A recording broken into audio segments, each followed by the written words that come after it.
Hi, and welcome to Reset Revolution. And today we'll be talking about fast fashion in the face of COVID-19. And I'm joined with Sabine. So, hi, could you introduce yourself? Hi, my name is Sabine Zednik-Hammonds. I'm 18 years old, and I'm still a high school student in my final year in Belgian public school here in Brussels, Belgium. Great. So first, since we'll be talking about fast fashion specifically with COVID, but first, could you give some background on some of the problems with fast fashion and in the fashion industry? Of course. So the whole fast fashion industry has a lot of problems on many levels that stem mostly from the fact that the big fashion companies that we all know, such as I could name a lot of names, but like I won't. Um, they just lack a huge amount of transparency. They don't tell us what happens down the production line of the manufacturing of their clothes. Mm-hmm. And so, with a lot of research, we have discovered that there are a lot of problems, and these are on many levels. There's a lot of environmental problems, but also a lot of social problems. I think that that's the best way to divide them up.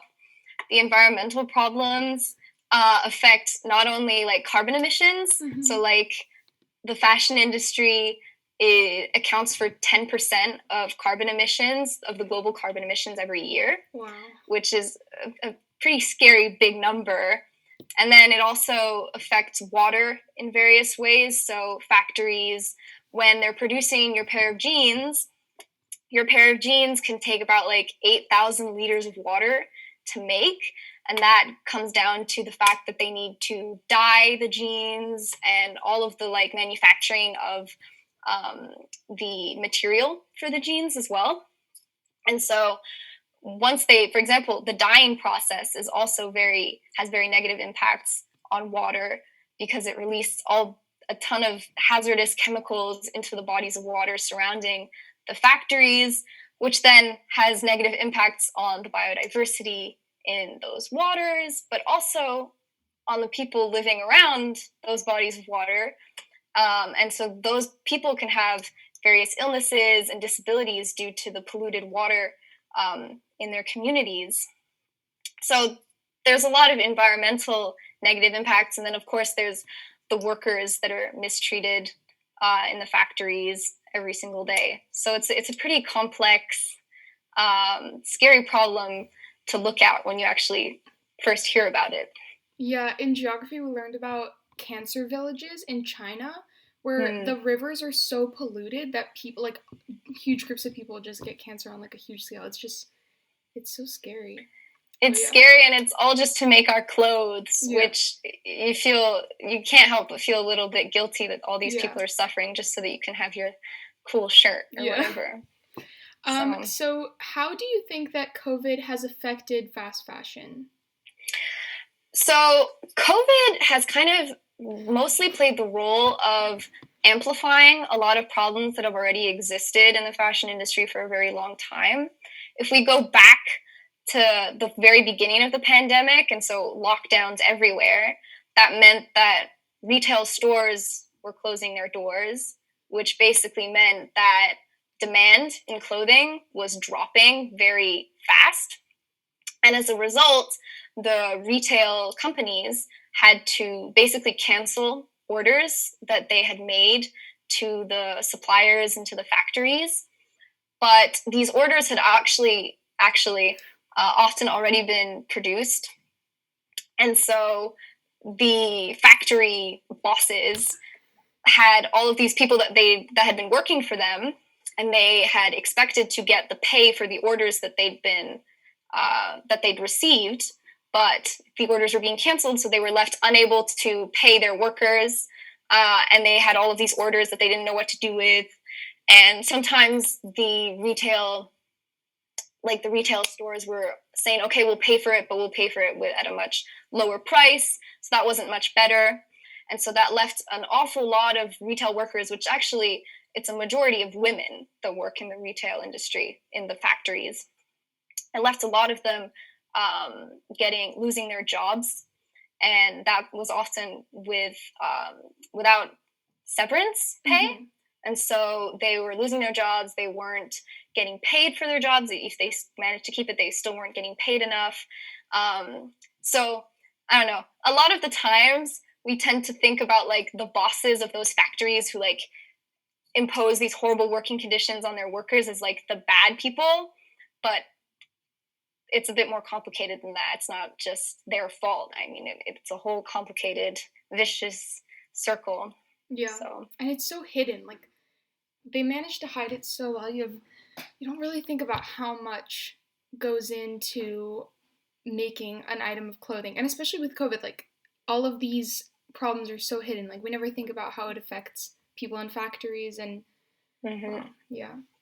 It comes, I think, a lot down to the fact that we're very detached from it all at this point Mm-hmm. because it's all so far away. Like Yeah. Bangladesh, I don't know anyone that lives in Bangladesh, so it's not gonna like have any effect on me technically. Like we're humans, so of course we have empathy and we can sort of imagine what it's like, but it's all so far away that I think even some of the people that work in the retail stores and the brands don't necessarily realize what's going into the Mm-hmm. manufacturing of the clothing that they're designing. Yeah. So Yeah, definitely.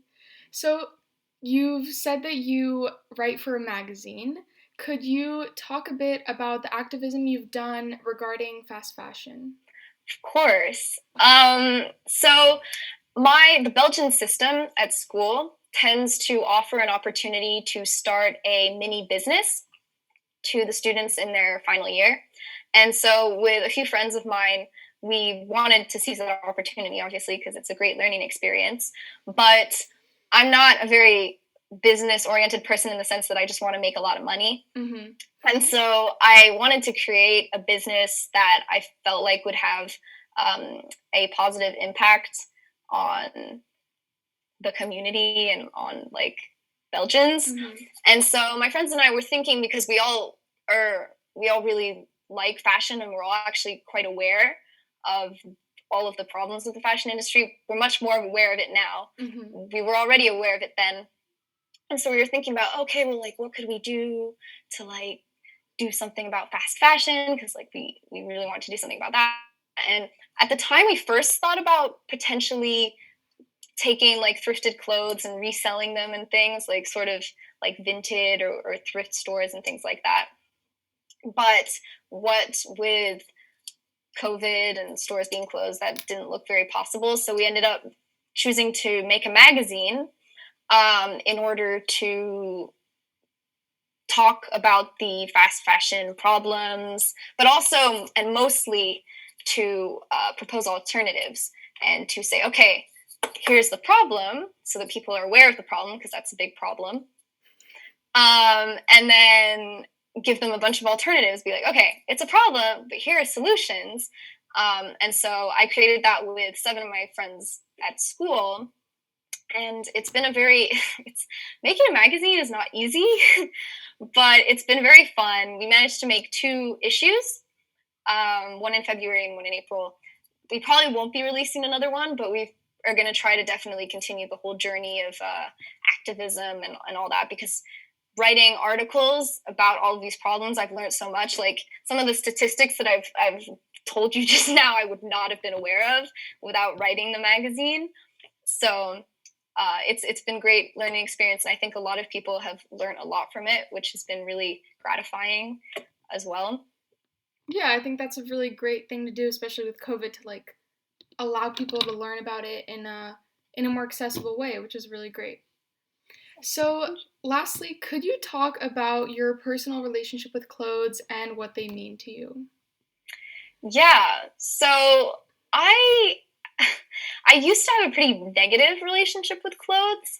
When I was really, I mean, I always loved clothes and I loved looking at other people in clothes. But when they were on me, I didn't tend to feel as good, just because I didn't know what I liked. I didn't feel pretty in what I was wearing or whatever, which I think is something that a lot of people have problems with.